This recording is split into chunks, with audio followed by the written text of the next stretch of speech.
Hi friends, welcome to our channel happy tales Telugu. అందరూ ఎలా ఉన్నారు? అందరూ బాగుండాలని ఆశిస్తూ ఈరోజు కథలోకి వెళ్ళిపోదాం. కొడుకు చేసిన పనికి శంకరయ్య తండ్రి కోపంతో రగిలిపోయాడు. కొడుకుని తోవ పొడుగునా చివాట్లు పెట్టాడు. నీకు రోజు రోజుకి తిక్క ముదురుతోంది. ఇలా అయితే ఈ జన్మలో నీకు పెళ్లి కాదు. నీకు పిల్లని ఇచ్చేవాడు తలకు మాసిన వాడై ఉండాలి. అప్పుడే నీకు పెళ్లి జరుగుతుందని సూటిపోటి మాటలంటూ కొడుకుతో కలిసి ఇంటికి తిరిగి వచ్చాడు. ఆ రాత్రంతా శంకరయ్యకు నిద్ర పట్టలేదు. వచ్చిన సందేహం, బాధ ఒకటే, ఆ తలకు మాసినవాడు ఎక్కడ ఉంటాడు అని. తెల్లవార్లు బాగా ఆలోచించి ఒక నిర్ణయానికి వచ్చాడు తిక్క శంకరయ్య. అదేమిటంటే, తన తండ్రిని ఇక కష్టపెట్టకుండా ఆ తలకు మాసిన వాడిని వెతికి పట్టుకుని వాడి కూతుర్ని పెళ్లి చేసుకుని ఇంటికి భార్యతో గర్వంగా తిరిగి రావాలనుకున్నాడు తిక్క శంకరయ్య. లేడికి లేచిందే పరుగన్నట్లు ఆలోచన రాగానే చడీ చప్పుడు కాకుండా ఒక జోలెలో ఒక జత బట్టలు పెట్టుకొని ఇంట్లో కాసిన్ని పేలాలు కనపడితే తినటానికి అవి కాస్త మూట కట్టుకొని తండ్రికి మెలకువ రాకముందే ఇంట్లోంచి బయటపడ్డాడు శంకరయ్య. తెల్లవారేలోపే ఊరి పొలిమేర దాటాడు. తలకు మాసిన వాడు ఎక్కడ దొరుకుతాడా అని ముమ్మరంగా గాలిస్తూ కొండా కోన వాగు వంక దాటి నడుస్తూ ఉన్నాడు. నడిచి నడిచి బాగా అలసిపోయి ఒక కొండ గుహ పక్కన పడుకొని గుర్రు పెట్టి నిద్రపోయాడు.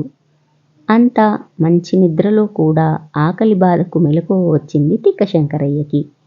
తెచ్చుకున్న పేలాలు కాసిన్ని తిని పక్కనున్న వాగులో నీళ్లు తాగి మళ్ళీ వచ్చి గుహ దగ్గర కూర్చున్నాడు. గుహ లోపల నుండి ఏదో విచిత్రమైన శబ్దం రావడం గమనించి అదేమిటో చూద్దామని లోపలికి వెళ్ళాడు తిక్క శంకరయ్య. లోపల ఒక చిన్న పర్వతమంత పరిమాణంలో చూడటానికి భయం కలిగించేలా ఒక విచిత్ర ఆకారం కలిగిన వాడొకడు ఆ గుహ అంతా దద్దరిల్లేలా గుర్రు పెట్టి నిద్రపోతున్నాడు. వాడి తల బాగా మట్టి కొట్టుకొని మాసిపోయి ఉంది. ఇంకేం, మన తిక్క శంకరయ్య మనసులో పెళ్లి గంటలు ఆగకుండా కాసేపు మోగాయి. ఇంతకీ ఆ విచిత్రకారుడు ఒక రాక్షసుడు. ఆ సంగతి తెలియని తిక్క శంకరయ్య వాడి కొప్పు పట్టుకొని అటూ ఇటూ ఊపుతూ, ఒరేయ్ మామ, నాకు నీ పిల్లనిచ్చి పెళ్లి చెయ్యు అని అన్నాడు. కుంభకర్ణుడిలా నిద్రపోతున్న రాక్షసుడికి నిద్రాభంగం అయ్యింది. బంగారం లాంటి నిద్ర పాడు చేసింది కాక నేనంటే వీడికి భయం కూడా లేదా, వీడి సిగతరగా అని కోపంగా లేచి కూర్చున్నాడు రాక్షసుడు. ఎదురుగా మునక్కాయ ముక్కలా ఉన్న మానవుణ్ణి చూసి ఆశ్చర్యంతో పాటు సందేహం కూడా కలిగింది. వీడు మానవుడై ఉండి నన్ను పిల్లనివ్వమంటున్నాడంటే వీడికి మతిస్థిమితంగానీ లేదా ఉందా అని అయోమయంలో పడ్డాడు రాక్షసుడు. మాట పలుకు లేకుండా బొమ్మలా కూర్చున్న రాక్షసుని చూసి తిక్క శంకరయ్యకు చిర్రెత్తుకొచ్చింది. నిన్ను వెతుక్కుంటూ చాలా దూరం నుండి వస్తున్నాను. తొందరగా పిల్లనిచ్చి పెళ్లి చెయ్యు. ఇంటికి పోవాలి. మా అయ్య నా కోసం బెంగపడుతున్నాడు అన్నాడు తిక్క శంకరయ్య. రాక్షసుడు కాసేపటికి తేరుకొని, అమ్మాయి స్నేహితురాలింటికి వెళ్ళింది. రాగానే పెళ్లి చేస్తాను. కాస్త ఓపిక పట్టు. పక్కనే ఉన్న గుహలో మీ అత్తగారు నిద్రపోతుంది. ఆవిడను నిద్రలేపి పెళ్లికి ఏర్పాట్లు చేసి వస్తాను అన్నాడు రాక్షసుడు. అయితే ఇంకెందుకు ఆలస్యం, తొందరగా వెళ్ళు అని తెగ సిగ్గుపడిపోయాడు తిక్క శంకరయ్య. వీడి సిగ్గు చిమడా అని వాడిని ఎగాదిగా చూసి పక్క గుహలోకి వెళ్ళాడు రాక్షసుడు. రాక్షసుడు భార్య కుడింబి చెవులు బద్దలు అయ్యేలా గురకలు పెట్టి నిద్రపోతూ ఉంటే లేపి కూర్చోబెట్టాడు. వాడి భార్య లేచి కూర్చొని, నరవాసన నరవాసన, ముక్కుపుటలు అదిరిపోతున్నాయి, వాణ్ణి పట్టుకురారా మగడ, ఇవాళ విందు చేసుకుందామని హుషారుగా అంది. నీకు నీ కూతురికి ఎప్పుడూ తిండిగోలే. గుహలో లేదు. కూతురి ఉడుంబి ఎక్కడుందో అన్నాడు. ఏమో, నాకేం తెలుసు, అల్పాహారం చేద్దామని అడవికి వెళ్ళి ఉంటుంది అంది కుడింబి. రాక్షసుడి భార్యకి జరిగిందంతా చెప్పాడు. ఈ పెళ్లికి కూతురు ఉడుంబిని ఎలాగైనా ఒప్పించాలి, నీదే బాధ్యత అన్నాడు. మగడ, నువ్వు మతి ఉండే మాట్లాడుతున్నావా? మానవుడితో పొత్తు మనకు ఎలా కుదురుతుంది? పైగా నీ కూతురికి నరమాంసం అంటే పరమప్రీతి. అది వాడిని కరకరా నమిలి మింగి పారేయగలదు అంది. అలా అయితే ఈ జన్మలో నీ కూతురికి పెళ్లి కాదు. ఏం చేస్తారో తల్లి కూతుళ్ళిద్దరూ, మీ కర్మ, బాగా ఆలోచించుకోండి అని రాక్షసుడు అక్కడి నుండి వెళ్ళిపోయాడు. కూతుర్ని ఎలా ఒప్పించాలా అని ఆలోచనలో పడింది తల్లి కుడుంబి. ఇంతలోనే పొట్టిగా పర్వతమంత ఉన్న కూతురు తల్లి దగ్గరకు హుషారుగా ఎగురుకుంటూ వచ్చింది. ఎక్కడికెళ్ళావే అని నిలదీసింది కూతుర్ని. ఆకలేస్తే అడవికి వెళ్ళి 2 మేకపోతుల్ని 2 గేదెల్ని అల్పాహారంగా సరిపెట్టుకున్నాను అని చెప్పింది. నీకు మీ అయ్య మంచి నరమానవుణ్ణి సంబంధం ఒకటి చూశాడు అంది తల్లి. తింటానికేనా అని అడిగింది ఉడుంబి. కాదు, పెళ్లాడటానికి అంది తల్లి. ఇంతలో రాక్షసుడు గుహలోకి తిరిగి వచ్చి, అల్లుడా, నా పెళ్ళాం పెళ్లికి ఏర్పాట్లు చేస్తుంది. నువ్వు చాలా అలసిపోయావు. ఇవాల్టికి ఈ కాయలు పండ్లు తిని విశ్రాంతి తీసుకో. రేపు పొద్దున్నే పెళ్లి ముహూర్తం అన్నాడు. తిక్కశంకరయ్య రాక్షసుడు ఇచ్చిన కాయలు పళ్ళు తిని బ్రేవుమన్నాడు. రాక్షసుడు గుహలో ఒక మూల విశ్రాంతి తీసుకోమని చోటు చూపించాడు. ఆ మూల కళ్ళు జిగేలుమనిపించేలా బంగారు నాణేలు, రత్నాలు, వజ్రాలు, నగలు శంకరయ్య కంటపడ్డాయి. నేరుగా రాక్షసుడి దగ్గరకు వెళ్ళి, ఇది చాలా అన్యాయం మావా అన్నాడు. ఏమైందల్లుడా అన్నాడు రాక్షసుడు. నీ కూతుర్ని పెళ్లాడటానికి కొండా కోన వాగు వంక దాటి ఇంత దూరం వెతుక్కొని వచ్చాను. నువ్వు అచ్చటా ముచ్చటా తీర్చకుండా పెళ్లి చేసి నన్ను నీ కూతుర్ని వట్టి చేతులతో పంపిస్తావా అన్నాడు కోపంగా.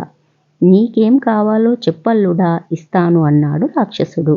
ఆ మూల ఉన్న బంగారు కాసులు కొన్ని నాకు ఇవ్వచ్చు కదా అన్నాడు. ఓ అదా, కాస్తేమిటల్లుడు, నీకెంత కావాలో అంత తీసుకో అన్నాడు. హమ్మయ్య అని శంకరయ్య మోయగలిగినంత బంగారం తన జోలలో నింపుకొని గట్టిగా మూట కట్టి తల కింద పెట్టుకొని గుర్రుపెట్టి నిద్రపోయాడు. పక్కన గుహలో రాక్షసుడు కూతురు ఉడుంబికి నిద్ర పట్టలేదు. చేతికి అందింది నోటికి అందకుండా పోతుందేమో అని అనుకుంది. వాడిని తినకుండా కాపలా కూర్చొని ఉన్న తల్లిని, పెళ్ళికొడుకుని తను ఒకసారి చూసి వస్తానని ఎలాగో అలా ఒప్పించి బయలుదేరింది. కూతురు మీద నమ్మకం లేక తల్లి కూడా ఉడుంబిని అనుసరించింది. సరిగ్గా అర్ధరాత్రి సమయం. తండ్రి ఉన్న గుహలో ఆదమరచి నిద్రిస్తున్న తండ్రిని, ఒక మూల గుర్రుపెట్టి నిద్రపోతున్న శంకరయ్యను చూసింది. తల్లితో, చీచి, వీడు నా పంటి కిందికి చెకోడీలా కూడా సరిపోడు. వీడితో నాకు పెళ్ళేంటి? కావాలంటే అల్పాహారంలో ఊరగాయ ముక్కలా సరిపెట్టుకుంటాను అంది. ఆ మాటలు శంకరయ్య చెవిలో పడ్డాయి. పోనీలే, పెళ్లి చేసుకుందామనుకుంటే నన్ను చంపడానికి కుట్ర పన్నుతున్నారా తల్లి కూతుళ్ళిద్దరూ అని మనసులో అనుకున్నాడు. వీళ్ల పని రేపు పొద్దున చూస్తాను అని హాయిగా నిద్రపోయాడు. తల్లి రాక్షసి పిల్ల రాక్షసికి ఎంతో చెప్పి చూసింది. వాడు తినడానికి కాదే, పెళ్లి చేసుకోవడానికి అని. పిల్ల రాక్షసి వింటేగా, ఈ ఒక్కసారికి వదిలేయమ్మా మా బంగారు తల్లి అని మొత్తానికి ఒప్పించింది. తల్లి రాక్షసి నీ కర్మ అఘోరించు అని వెళ్ళిపోయింది. తండ్రి లేచేలోపే వాణ్ణి గుటుక్కుమని మింగాలని ఎత్తుపన్ని శంకరయ్య దగ్గరకు పోయి వాడిని లేపింది. మనం ఇప్పుడే పెళ్లి చేసుకుందాం పద అని బయటకు తీసుకువచ్చింది. చీకట్లో పెళ్ళేంటి, తెల్లవారగానే వాగులో స్నానం చేసి పెళ్లి చేసుకుందాం అన్నాడు శంకరయ్య. ఇప్పుడే చేసుకుందామని పట్టుపట్టింది. సరే ఆగు, చిటికెలో ఆ వాగులో స్నానం చేసి వస్తాను అని నగలమూట తీసుకొని వాగులో దిగాడు. తొందరగా స్నానం చేసిరా అంది పిల్ల రాక్షసి. నాకు తెలుసులే, నువ్వు అక్కడే ఆగు అని నీళ్లలో మునిగి ముక్కు మూసుకొని కూర్చున్నాడు. ఎంతసేపటికి బయటకి రాకపోయేసరికి చచ్చాడేమో అనుకుని ఆ పిల్ల రాక్షసి విసుగొచ్చి వెళ్ళిపోయింది. అది గమనించి శంకరయ్య వాగులోంచి బయటపడి తన గ్రామానికి తిరుగుముఖం పట్టాడు. తిక్క శంకరయ్య బోలెడంత ధనంతో తిరిగి వచ్చాడని ఊరంతా కూడై కూసింది. ఊళ్ళో ఆడపిల్లలందరూ మేమంటే మేమని తిక్క శంకరయ్యను పెళ్లాడటానికి పోటీలు పడ్డారు. శంకరయ్య వాళ్ళందరినీ కాదని పొరుగు గ్రామంలో మంచి సంబంధం చూసి పెళ్లి చేసుకొని చక్కగా స్థిరపడ్డాడు. శంకరయ్య తండ్రి కూడా తన కొడుకు అంత తిక్కలోడు కాదులే అని సంతోషించాడు. కథ నచ్చిందా? అయితే లైక్ చేయండి, షేర్ చేయండి, మన ఛానల్ని సబ్స్క్రైబ్ చేసుకోండి. Thank you for watching.